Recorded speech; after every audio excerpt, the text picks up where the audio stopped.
हाँ जी, good morning students. तो कल हमारा जो टॉपिक था वो था रोल ऑफ फाइनेंशियल मैनेजमेंट। ठीक, हमने देखा था फाइनेंशियल मैनेजमेंट के क्या रोल होते हैं। आज का जो हमारा टॉपिक है वो है objective of financial management. Objective का मतलब मकसद, मतलब फाइनेंशियल मैनेजमेंट का क्या मकसद है आपके बिजनेस में, क्या मकसद है आपके बिजनेस में। क्लियर, हर चीज का एक पर्पस होता है तो इसका भी कोई पर्पस होगा। अब सब पहले देखते हैं सबसे मेन मकसद क्या है। फोरमोस्ट का मतलब होता है सबसे पहला, सबसे इंपॉर्टेंट जो ऑब्जेक्टिव है वो फाइनेंशियल मैनेजमेंट का क्या है।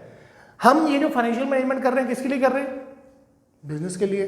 बिजनेस किसका है? मालिक का। तो फायदा भी किसको पहुंचना चाहिए? मालिक को पहुंचना चाहिए। तो सबसे मेन ऑब्जेक्टिव ही वही है। फाइनेंशियल मैनेजमेंट का सबसे मेन ऑब्जेक्टिव होता है to maximize the wealth of equity share holders. मतलब मैक्सिमाइज का मतलब बढ़ाना, वेल्थ मतलब संपत्ति, इक्विटी शेयर होल्डर किनको बोलते हैं? कंपनी में जो मालिक होते हैं वो कैसे बनते हैं? आपको अगर कंपनी का मालिक बनना है तो आपको कंपनी में पहले क्या खरीदने पड़ेंगे? शेयर्स खरीदने पड़ेंगे। कंपनी में डायरेक्टली पैसे नहीं लगा सकते आप, तो आपको कंपनी के शेयर्स खरीदने पड़ेंगे।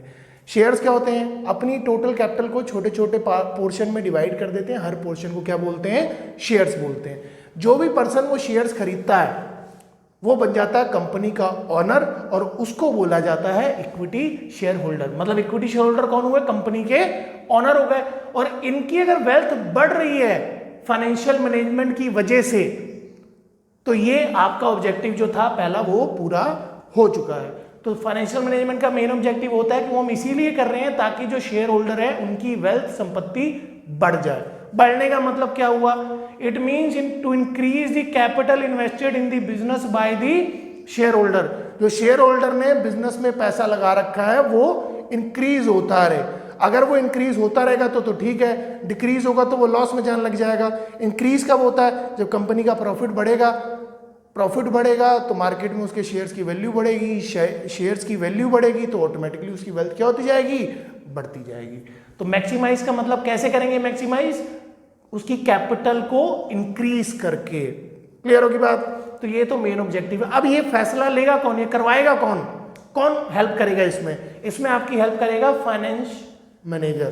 कंपनी का फाइनेंस मैनेजर होता है जो ये सारे देखेगा। ठीक, इसके बाद जितने भी डिसीजन लेने हैं वो फाइनेंस मैनेजर को लेने हैं। फाइनेंशियल मैनेजर को कौन से डिसीजन लेने होते हैं? 3 डिसीजन लेने होते हैं जो हमने कल देखे भी थे। सबसे पहला फाइनेंसिंग, दूसरा इन्वेस्टिंग, तीसरा हो गया आपका डिविडेंड डिसीजन। ये 3 डिसीजन लेने हैं फाइनेंशियल मैनेजर को। कौन कौन से? फाइनेंसिंग, इन्वेस्टिंग और डिविडेंड डिसीजन। किसके लिए ले रहा है? किसकी नौकरी कर रहा है? मालिकों की, ऑनर्स की। ऑनर कौन है? कंपनी के शेयर होल्डर। तो ये तीनों फैसले इनको इसके लेने हैं क्योंकि अगर ये फैसले सही बैठ जाते हैं तो इनकी जो वेल्थ है वो बढ़ जाएगी। अब इसको कौन से डिसीजन लेने हैं? He must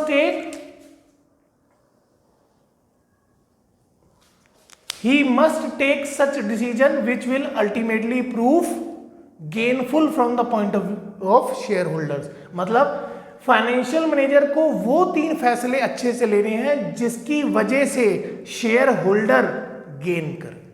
अगर इसके फैसलों से शेयर होल्डर गेन नहीं करेगा तो प्रॉब्लम है, वो तो फिर डाउनफॉल में चले जाएंगे। तो जो भी ये फैसले ले उससे शेयर होल्डर गेन करे। अब क्वेश्चन ये, शेयर होल्डर गेन कब करता है ये तो पता चले। शेयर होल्डर गेन कब करता है? Gain only when the price of share increase in the market. जो शेयर होल्डर ने कंपनी में शेयर्स खरीद रखे हैं अगर उसके प्राइस बढ़ते रहेंगे तो वो गेन करेगा, नहीं बढ़ेंगे तो गेन नहीं करेगा। एग्जाम्पल के तौर पर मैंने सपोज रिलायंस का एक शेयर खरीदा 10 रुपए का। अब रिलायंस अच्छा प्रॉफिट अर्न कर रहा है, धीरे धीरे उस शेयर की प्राइस की वैल्यू 10 से मार्केट में 20 होगी, 20 से 40, 40 से 100, 100 से 200, 200 से 500, 500 से 1100। तो वो 10 रुपए जो मैंने इन्वेस्ट करे थे आज वो कितने बन गए? 1100 बन गए। इसका मतलब मैंने गेन करा। ऐसे ही गेन होता है। तो फाइनेंशियल मैनेजर जो डिसीजन लेगा वो किसके लिए फ्रूटफुल हो, किसके लिए गेनफुल हो? शेयर होल्डर के लिए गेनफुल होने चाहिए। शेयर होल्डर गेन कब करेगा? जब उसके प्राइस की वैल्यू मार्केट में बढ़ेगी। अच्छा, प्राइस कैसे बढ़ाया जाएगा मार्केट में? प्राइस बढ़ाने के भी 2 तरीके हैं। देखो, प्राइस कब बढ़ता है? जब आप बाजार में डिविडेंड बांटेंगे। डिविडेंड ज्यादा बांटेंगे ज्यादा प्राइस हो जाएगा, डिविडेंड कम बांटेंगे कम प्राइस हो जाएगा। अब डिविडेंड तो तब भी बांट सकते हैं जब आपके पास पैसे ना हो। वो कैसे? मेरी कंपनी इस बार लॉस में चली गई, अब लॉस में गई तो मैं मालिकों को पैसा कहाँ से दूंगा? ऑनर तभी पैसा ले जाएगा जब कुछ कमाएगा, जब कुछ कमाई नहीं तो पैसा कहाँ से देंगे? अब मैंने मालिकों को खुश करने के लिए क्या किया? मैंने बैंक से लोन लिया और उनको डिविडेंड बांट दिया।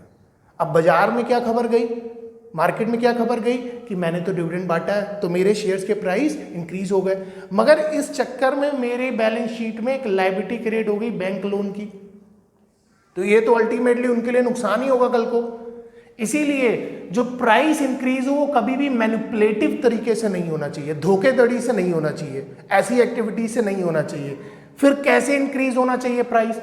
Increase in price must be by the growth हो कंपनी की, उससे प्राइस बढ़ता है। इंक्रीज इन प्रॉफिट, जितना प्रॉफिट अर्न करेंगे उतना ज्यादा शेयर्स के प्राइस बढ़ते हैं। And satisfaction of all the party associated with the company, बाकी कौन सी पार्टी है जिनके सेटिस्फेक्शन से ही प्राइस बढ़ता है? क्रेडिटर, जिनसे उधार पे सामान लाते हो, आपके एम्प्लॉइज जो आपके यहाँ नौकरी कर रहे हैं, इसके बैंक हो गया जिनसे आपने लोन लिया है, गवर्नमेंट हो गई, ये सारी वो पार्टीज हैं जो अगर सेटिस्फाई हैं तो आपके ऑटोमेटिकली जो मार्केट में प्राइस हैं वो बढ़ जाएंगे। क्लियर होगी बात? तो अब क्या देखा हमने पूरा टोटल में, फाइनेंशियल मैनेजमेंट का मेन ऑब्जेक्टिव क्या होता है? To maximize the wealth of equity share holder. Main इसीलिए कर रहे हैं ताकि जो हमारे शेयर होल्डर है उनकी जो वेल्थ है वो बढ़ जाए, मैक्सिमाइज हो जाए। बढ़ेगी कब? जब उन्होंने जो पैसा लगा रखा है बिजनेस में वो बढ़ेगा। पैसा कैसे बढ़ेगा? मैंने 10 लगाया, 10-20 हो गया, अपने आप वेल्थ बढ़ गई। जैसे हम जमीन खरीदते हैं, 5 लाख की खरीदी, आज वो 7 लाख की होगी, 2 लाख का प्रॉफिट हो गया। सेम ऐसी कंपनी में। अच्छा, ये हेल्प कौन करेगा इसमें? फाइनेंशियल मैनेजर करेगा। कितने फैसले लेने हैं? 3 फैसले लेने हैं, फाइनेंसिंग डिसीजन, इन्वेस्टिंग डिसीजन और डिविडेंड डिसीजन। किसके लिए ले रहा है? नौकरी ओनर की कर रहा है तो ओनर के लिए। ओनर कौन है? शेयर होल्डर है। उसको जो फैसला लेना है वो किसके लिए फ्रूटफुल होना चाहिए, गेनफुल होना चाहिए? शेयर होल्डर्स के लिए गेनफुल होना चाहिए। शेयर होल्डर गेन कब करेगा? जब उसके शेयर्स के प्राइस मार्केट में बढ़ जाएंगे।